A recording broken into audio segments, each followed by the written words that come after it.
Je suis Monseigneur André Gueye, évêque de Thiès, du diocèse de Thiès, pas seulement de la ville de Thiès, mais du diocèse qui couvre les départements de Tivaouane et de Thiès, mais pas celui de Mbour, la région de Diourbel, avec ses 3 départements, et aussi la commune de Ndiop, dans la région de Fatick. Donc je suis l'évêque de Thiès depuis 2013.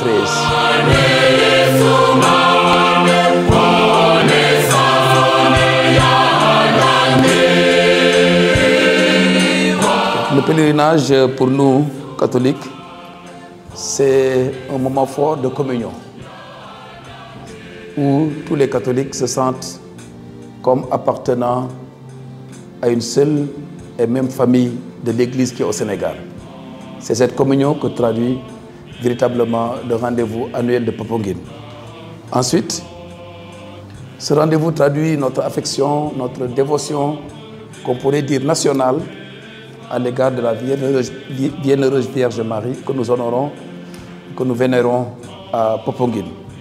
Mais l'importance du pèlerinage réside dans sa signification.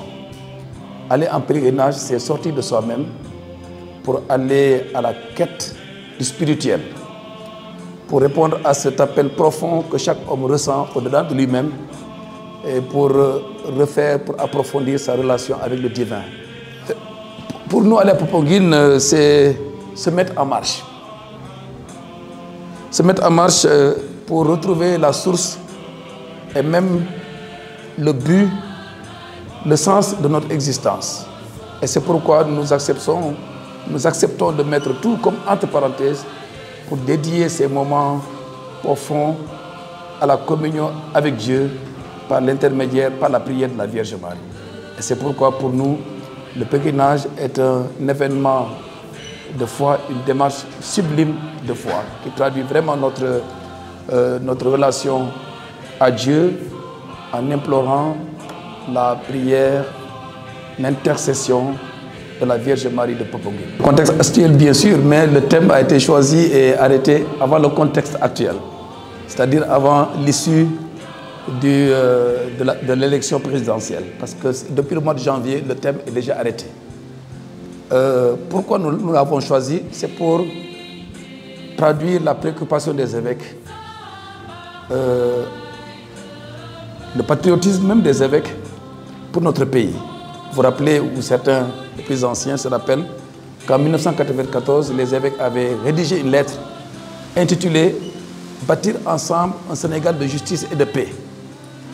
Et en 2011, il y a eu un colloque, un forum plutôt ici à Thiès, pour revisiter cette lettre, pour évaluer la situation de notre Sénégal. Est-ce que nous avons fait des progrès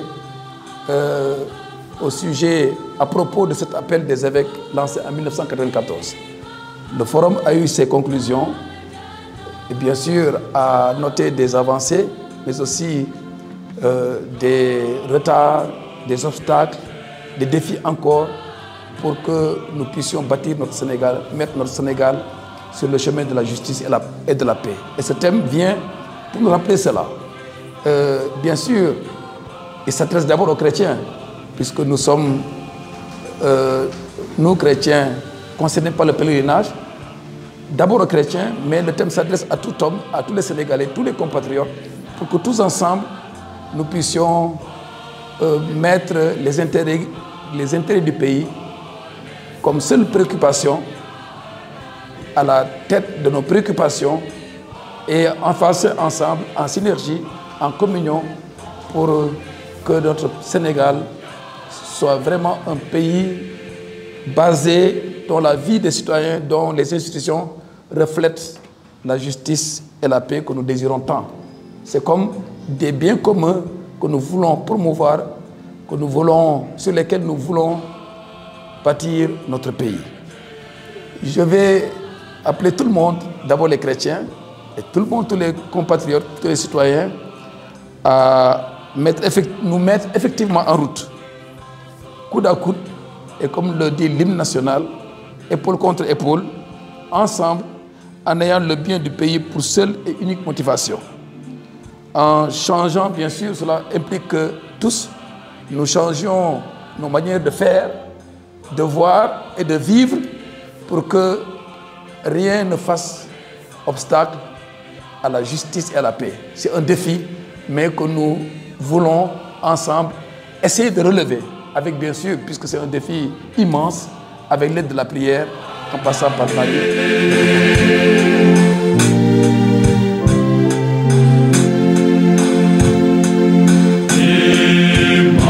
Il n'y a pas de réaction particulière parce que c'est à tour de rôle. Donc les évêques sont choisis à tour de rôle. Et l'évêque qui préside, c'est son diocèse qui est chargé de l'animation liturgique. Donc bien sûr c'est un honneur, c'est un défi pour que nous puissions être à la hauteur, tant du côté de l'animation que des messages à délivrer. Ceux de Thiès ne sont pas directement impliqués dans l'organisation. Il y a un comité national piloté par Dakar, mais bien sûr nous nous occupons surtout de l'animation liturgique. C'est ça surtout notre rôle. Et bien sûr, nous appelons nos diocésains à participer puisque c'est à notre tour d'assurer. Il faut déposer la question à ceux qui sont directement impliqués dans la préparation. Et donc, il y a la direction des œuvres qui s'occupe de la marche des jeunes. Et au niveau de chaque paroisse, il y a une organisation locale pour favoriser la participation des gens. Moi, à mon niveau, je ne m'occupe pas directement de cette participation-là. Pour notre propre engagement, comme on le dit à Wolof, c'est-à-dire, c'est d'abord nous-mêmes qui devons construire notre église et les autres viennent en appoint. Je suis sûr que dans ce pays, il y a tellement d'élan de solidarité que dans tous les villages, dans toutes les villes, dès qu'il y a une œuvre qui s'adresse à Dieu, eh bien tous les croyants, de quelque bord qu'ils soient, mettent la main dans la pâte. Et j'espère que cela puisse être la même chose pour vous. Et aussi, bien sûr, nous attendons que les autorités étatiques aussi apportent leur contribution, en commençant par la mairie, puisque la religion fait partie des préoccupations aussi majeures des populations. Donc, nos autorités doivent aussi rejoindre les citoyens dans leurs préoccupations les plus profondes.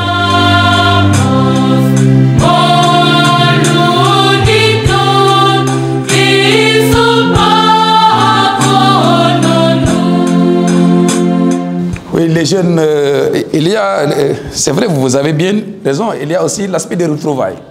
Parce que exprimer sa foi aussi se passe dans la joie. Et on est content de savoir que d'autres sont motivés par la même foi que nous et effectuent la même démarche. C'est la joie qui éclate.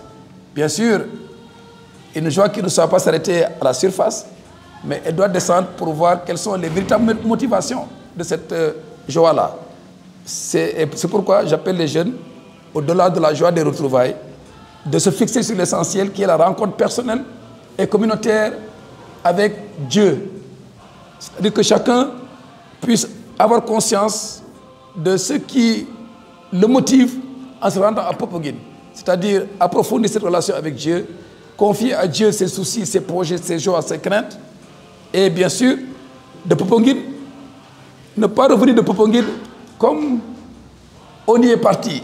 C'est-à-dire, au retour, les jeunes doivent aussi montrer qu'ils ont reçu quelque chose, qu'ils ont appris quelque chose. Il y a quelque chose dont ils ont fait l'expérience et qui doit rejaillir, se manifester dans la vie concrète de tous les jours en termes de qualité d'engagement, de service et de générosité. Le succès, c'est d'abord dans le cœur de chaque pèlerin. C'est ça. Et il est d'abord spirituel, donc il est difficile à quantifier. Mais ce succès spirituel a besoin aussi de conditions matérielles qui permettent aux croyants d'être dans de meilleures dispositions pour prier, pour exprimer nos dévotions. Et c'est pourquoi j'encourage et je félicite déjà les organisateurs et j'attends aussi que les services étatiques apportent leur contribution pour que le succès de l'organisation soit garanti. Mais c'est à chacun de se préparer profondément pour que le succès qu'il attend, les grâces, la motivation qu'il escompte, s'il se prépare spirituellement, il prépare son cœur, je suis sûr que Dieu par la Vierge Marie comblera le désir avec lequel il se rend à Popenguine.